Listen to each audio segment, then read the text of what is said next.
এই বেনজির বিএনপি এবং জামাতের শত শত মায়ের বুক খালি করেছে। আমি যেখানে দাঁড়িয়ে কথা বলছি, এই বেনজিরের নেতৃত্বে চৌধুরী আলমকে গুম করা হয়েছিল। এই বেনজিরকে রিমান্ডে নিলে জানা যাবে ইলিয়াস আলী কোথায়, জানা যাবে চৌধুরী আলম কোথায়, জানা যাবে বিএনপি জামাতের শত শত নেতা যাদেরকে গুম করেছে তারা কোথায়। আমরা দেখেছিলাম এই আজিজ ক্ষমতায় যখন ছিল, রাজনৈতিক ভাবে যে ভাষায় কথা বলেছিল, বাংলাদেশের মানুষ হতাশ হয়েছিল।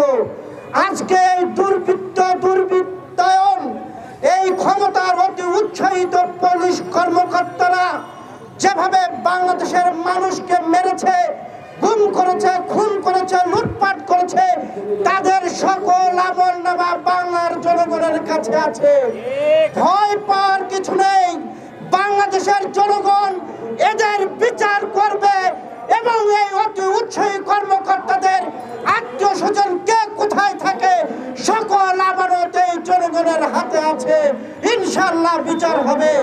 এ পর্যায়ে বক্তব্য নিয়ে আসবেন আজকের প্রধান অতিথি, গণমানুষের নেতা, নাগরিক ঐক্যের সংগ্রামী সভাপতি মাহমুদুর রহমান মান্না ভাই প্রধান অতিথির বক্তব্য নিয়ে আসছেন।